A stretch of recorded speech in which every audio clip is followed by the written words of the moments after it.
Namaskar, hello and a very warm welcome viewers. You're watching the special presentation of Sansad TV, Bills and Insight, your one-stop destination for views, news and analysis of proposed legislations of India that have far-reaching implications and impact your life.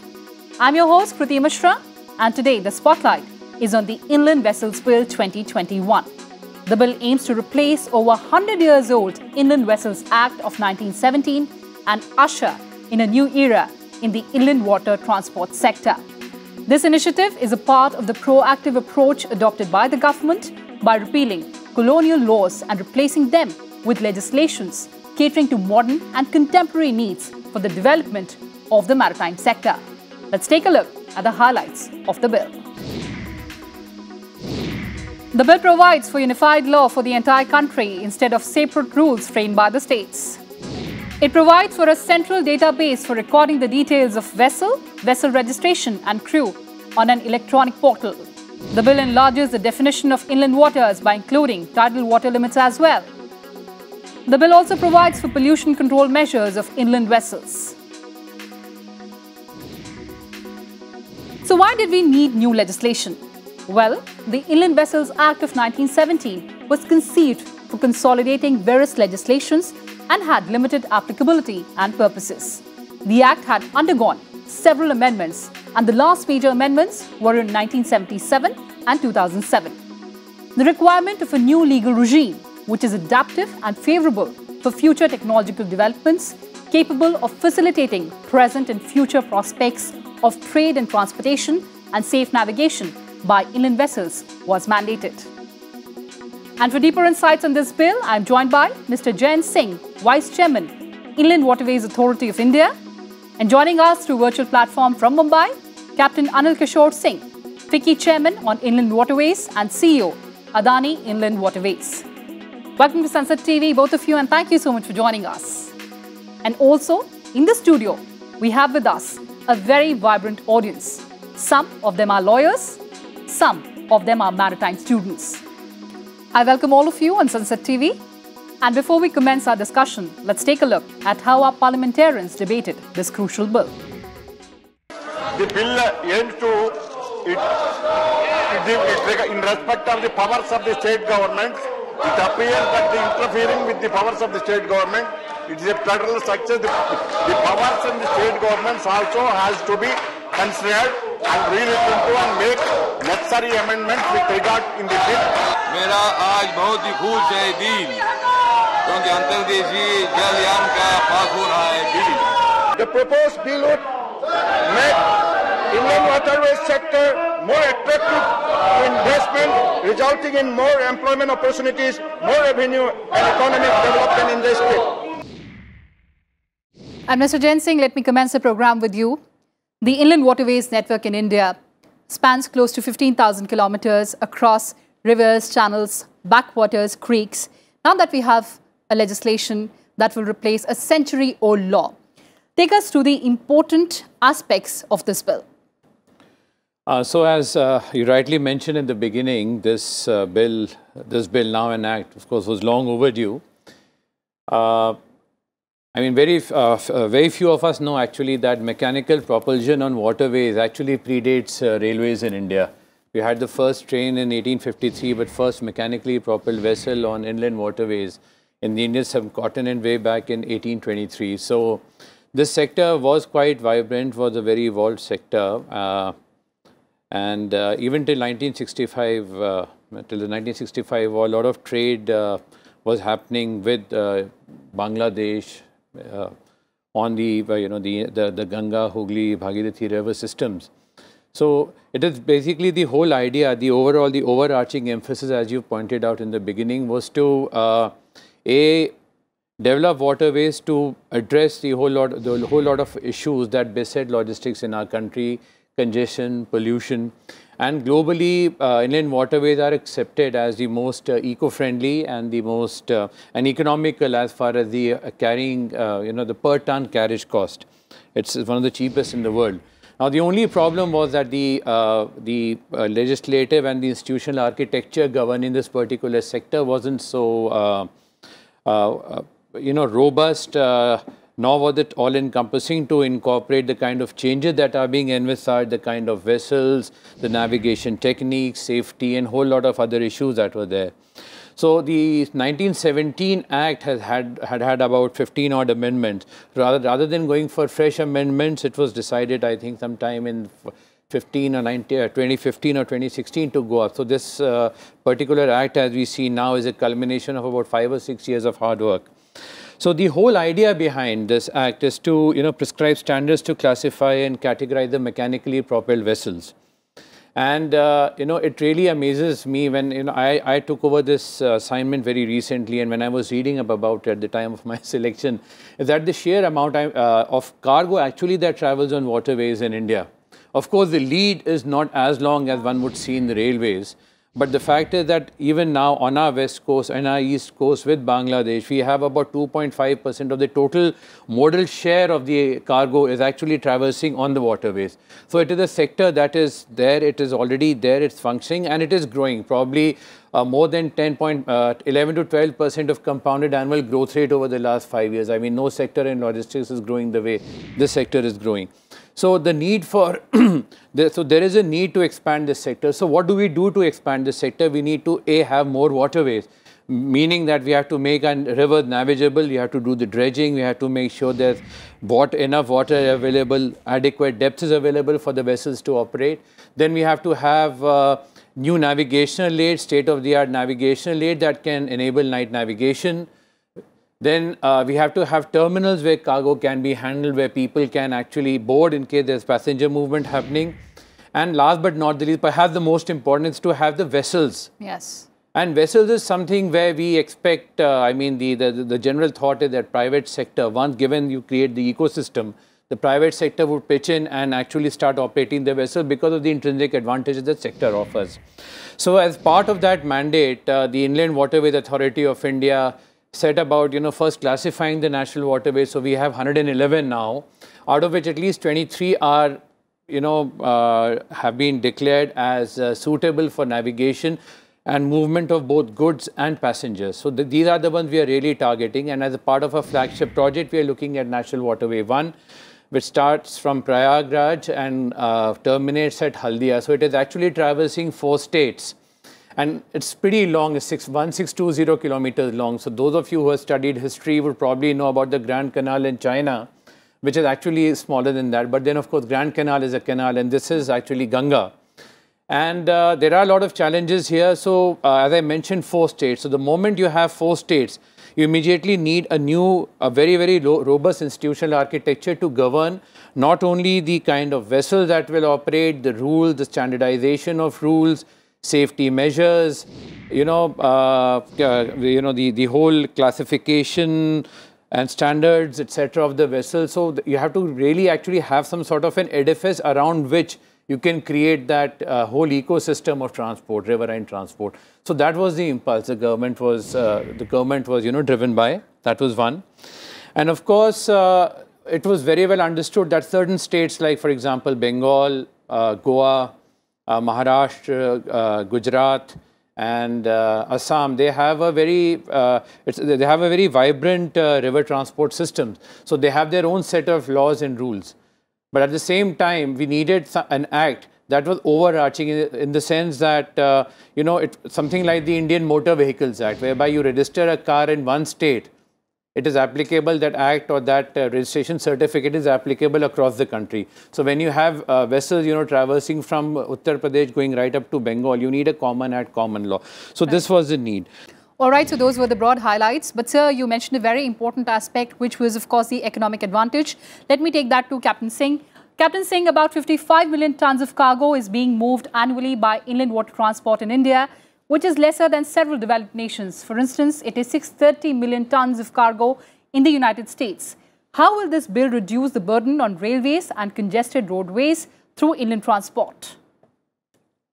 I will answer your question in 2 parts, if you permit. One is that inland waterways in the near future is not going to replace anything in this country. It will just be a supplement. But to answer your question about the economic viability and how does the new bill help? Bill, of course, Jayant has brought out a lot of points of standardization of equipment, vessels, navigation, the regulatory regime, which was in bits and pieces with every state and every district actually imposing their own rules and regulations, and written and unwritten ones. So standardization is welcome. But the 55 million tons that you talked about, actually the picture is a little bit more grim in India. Out of the 55 million, the long haul cargo, which actually moves on the inland waterways and creek areas, is less. A lot of this cargo is going in a technical way from the deeper sea into the shallower sea or the ports, which is not in competition with anybody. So this cargo will remain as an inland waterways segment. And as the port capacity grows, the light rage operation from ship to shore will continue to grow. The real challenge lies in promoting inland waterways for long hauls, where the rail and roads the congestion on rail and roads stands to benefit as and when inland waterways on the long haul sector increases. That is at the moment should be the crux of the bill, and I have a feeling that the bill is designed for that cargo operation rather than the light rage operations around the coast of India. The bill, I hope, clears the pathway for more vigorous usage of the inland waterways that we have available at the moment. I think the long haul cargo is not more than 3 to 4 million tons at the moment, and that is where the real impact of the navigation bill and inland waterways should happen. Since we are talking about promoting inland waterways in long haul sector, in India the movement is currently restricted to Ganga, Bhagirathi, Hooghly, Brahmaputra, Barak rivers and the backwaters in Kerala and inland waters in Mumbai and delta regions of Godavari and Krishna rivers. Mr. Singh, tell us about the new waterways in the offing for promoting domestic as well as international linkages with a special focus in Northeast. So let me just rephrase that question. You know, when I said there are 25 national waterways that we have identified for, passenger and cargo operations both. So a lot of them are interconnected actually. For example, the national waterway to Brahmaputra is also connected with the national waterway 57, which is Dhansiri River in Numaligarh again in Assam. So rather than, just spreading the canvas too wide, we have to understand the certain limitations that are there. Foremost being the limitation of geography. Beyond a point, you really can't fight geography. And then we have to see the economic feasibility also, the technical and the economic feasibility. So coming down to specific waterways, now when we start with, let me start from the east, let me start with Brahmaputra. Now Brahmaputra is absolutely no problem, 891 kilometer long NW2, and then going up to Bangladesh, and then finally, there are a couple of stretches there where dredging is going on. So hopefully within a year or two, we will be able to actually connect Brahmaputra with the Ganga. I mean, that is the larger plan, what we call the Eastern Waterway Transportation Connectivity Grid. So that would come into being. So that is definitely work in progress. And as we speak, there is actually a lot of movement happening between Bangladesh and India on Brahmaputra in Assam. And the plan is further to, get these tributaries of Brahmaputra for specialized kind of cargo movement. So we are starting with some over-dimensional consignment for the Indian oil refineries at Numaligarh. And we're also in touch with the army for movement of, their stores. And then it would be, and we have developed certain terminals, one at Pandu in Guwahati, which is operational, and the one in Dhubri, and of course there's a major multimodal logistics park coming up in Jogi Ghopa, which would actually be we hope would be a game changer for the entire logistics scenario there, because it sees a very good convergence of rail, road and waterways. So that jetty is also operational. As we speak, a vessel is being loaded there, and there is a steady cargo. The problem with this particular sector, like in most modes in India, is that you don't have return cargo. So many a time, the vessel is coming back empty. That renders the movement unviable. So as Captain Kishore said, it's a long way to go. But then let me highlight a couple of things here. Number one, I think Captain Singh rightly pointed out that it can only be a supplement. So it won't be the primary mode. Certainly not in the present scheme of things. Maybe when we develop National Waterway 5 in Odisha, when we can have cargo going back and forth, that would be a viable thing. But it is definitely supplementary, but it would be a very useful supplement. But then the thing is that this sector needs a considerable degree of hand-holding by the government. Nowhere in the world this has happened without state support. And it takes more than a generation, even in a very strong, kind of controlling totalitarian quote-unquote state like China. It took about how many, 2 to 3 decades, Captain Singh, how much? About 30 to 35 years for that sector to really come up. So we have just, kind of, I wouldn't say woken up, but in right earnest, we have begun only about 3 to 4 years back. Yes. So for the actual, results to fructify, to see that impact happen on the ground, we'll have to wait for some more time. But that said, as I said, the sector is still growing quite exponentially. Light rage operation, let me explain. Light rage simply means transfer of cargo from a bigger vessel in the high seas to smaller vessel without touching the port. So it's a very efficient way of, because you don't touch the port, you save on handling charge and the movement and transit becomes fast. All right, so 2 important points about complementarity and of course of government's hand-holding support. Let me take that to Captain Singh. Captain Singh, the government has been talking about ease of doing business, of course. It has taken several steps for that. Now that we'll have a unified law for the entire country instead of separate laws or rules framed by the states, how do we further streamline the waterways sector in our country? The streamlining is, of course, Indian Waterways Authority is already there, and I think it is their mandate to streamline. I just hope and wish that the Indian Waterways Authority was to assert itself and override a lot of artificially created local regulations which come in the way of free movement of vessels. For example, in the Ganga National Waterway 1, we have a lot of pontoon bridges for crossing the river, which is essential actually for the population. But it is a big impediment for the navigation of the free navigation of the river in the water, because the pontoon bridges obviously are on the surface and they inhibit the passage of crafts. So those kind of local things can happen. And as Jayant was saying, the sector needs time to mature. And the way it will pan out is as Indian Waterways Authority starts establishing its regime and visibility across the various states. And as the states start giving into and, allowing inland waterways the right of way on the waterways, I think things get streamlined and the sector will grow better. So let's talk about another aspect of the bill, which is of controlling pollution. Will the central government notify the list of products not to be discharged? And also, what would be the role of states here? The role of the state is going to be critical, because this whole act is like the Motor Vehicles Act. As I said, the enforcement and implementation would lie with the state. So how effectively this this bill, as the rules, etc., are enforced would depend on how seriously the states implement it. Now, the prevention and containment of pollution is a very, very critical part of it. And what this act will provide, the rule that will come in, is actually the Rule 9 of the act, would be providing for certain standards regarding discharge. So whether it's whether it's the the air pollution or water pollution or whatever, those standards will be specified, notified, and of course how states enforce it, how much time they'll give, how much forbearance will be there, that remains to be seen. But for the first time, we actually will have rules in place. So as part of that kind of thing, our vessel, even our own, we have a fleet of about 160 odd vessels. Not all of them are fully compliant. So we got to start with our own vessels. So all these standards will be notified, and we just hope that over the course of the next 2 or 3 years, we have some movement in this direction. And before we go to our audience, a quick look at another aspect of the bill. The new law mandates that if any distress or SOS signal is sent out by the master of a vessel, any other vessel nearby must respond. If the master of a nearby vessel fails to come for help, he or she will be fined up to 10,000 rupees unless they provide assistance on some specified grounds. Captain Singh, certainly a very important move, much like maritime custom and rules on sea. Yeah, the practical difficulties of this aspect needs to be taken care of, because SOS is a well-known practice out at the open sea where vessels have freedom of movement. They can cut across from anywhere to reach a vessel in distress.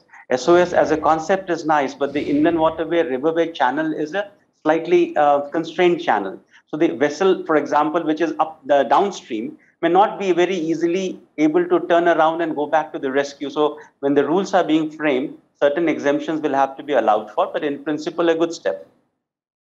Mr. Singh, will you allay his concerns? 60 seconds, sir. No, absolutely. I mean, see, that is why, there are local conditions that have to be factored in. There's the width of the channel, there's current, a whole lot of other issues, which normally one does not, come across in the high seas. So any subsidiary rules here, the states have the freedom to enact. And in any case, as you mentioned, it is, it's not really mandatory. I mean, if the vessel owner of the, the nearby vessel feels that he or she, the vessel cannot go in assistance and he has a plausible reason, so there's no penalty then. There are a lot of other things. Actually, standardization here would be challenging. Now, let me add, because that's a critical part. You see, the sector is so unorganized and it works at a very, very low threshold of, in terms of technology, in terms of quality and everything. So there's going to be a lot of cost. There would be, I do anticipate, certain, resistance because of the change in the whole political economy of inland navigation in this country. So that would be a challenge. And even today, a lot of states are really not comfortable. So we are having multiple rounds of stakeholder interaction, and that is why the implementation is left with the state. All right, point well taken. Now let's open the floor to the questions. Please go ahead, introduce yourself and speak your mind. I just wanted to ask, sir, in the case of accident happening with the masters of the vessel, the first report of that accident will be registered in the nearby police station, as I had read in the act. So what will be the status of the FIR? Will that be considered as an zero FIR and then transferred to the original police station, or that particular police station will take the cognizance of that act? Because that report of the investigating authority will be more crucial for the insurance claim as well. No? So what will the status of the territorial jurisdiction of that accident? So the territorial thing is not totally finalized yet, but in most of the states where you do have, the waterways and all, they have something called the river police. That's a totally different, segment altogether. So they have their different jurisdictions and beats. So like, for example, in Bengal, they have the whole river police, and even in, maritime police in Goa and all. So it would be registered within their jurisdiction. Yeah.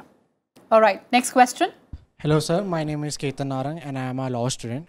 I just had a question with you that don't you think that there should have been some penal provisions inculcated, because mere penalty of 10,000 rupees, which is in violation of the requisites, is sufficient or enough for it?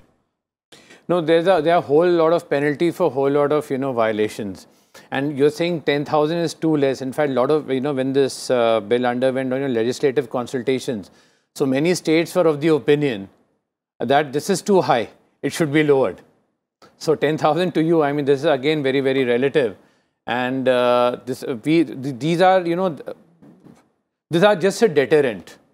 These are just a deterrent. So you can't really, it's not like, like Exxon Valdez polluting the Gulf of, polluting the seas, or this, what was that vessel in Gulf of Mexico which ran aground and then, it's not something like that that is happening. So.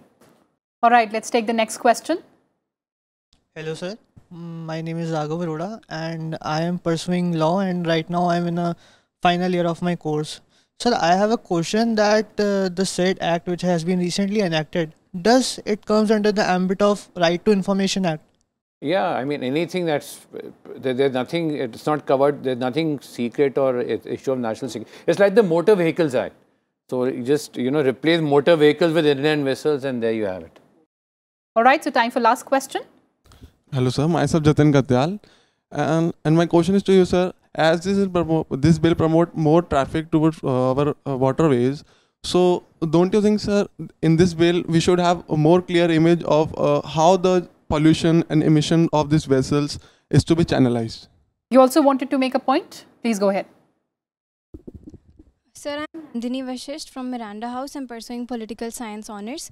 So sir, in this, we noticed that there are quite a lot of time that you said that states' role is the most important. So is there some apprehension that states might not support the bill? That's a good question actually. There is now support across the board for the act, because all the provisions and the rules that are being framed are being done with a lot of consultation.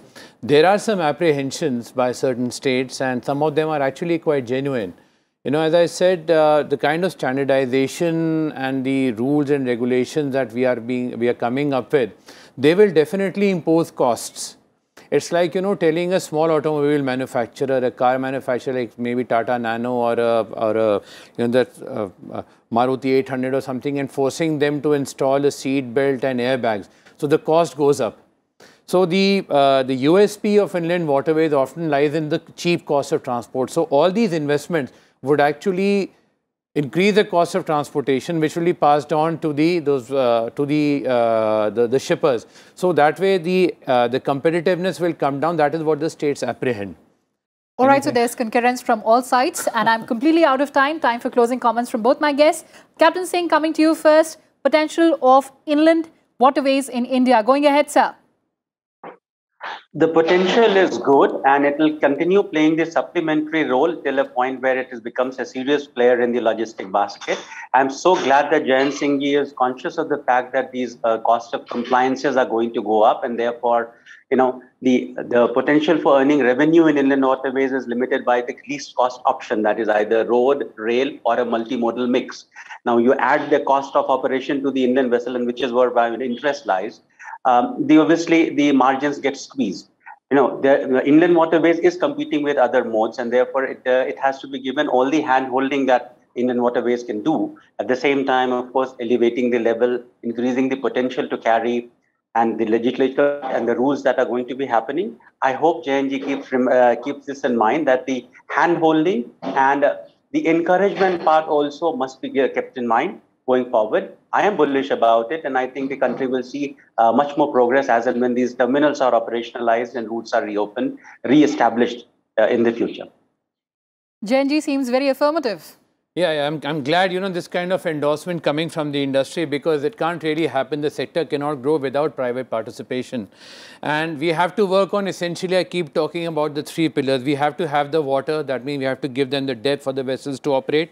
We have to have a fleet of vessels, and we have to have a whole network of terminals, intermodal terminals, so that, you can have a good convergence of the different mode, rail, road and waterways. So we are working toward that. But as I said, it would require at least a generation of good handholding from the government, and government as of now is very, very firmly committed to that goal.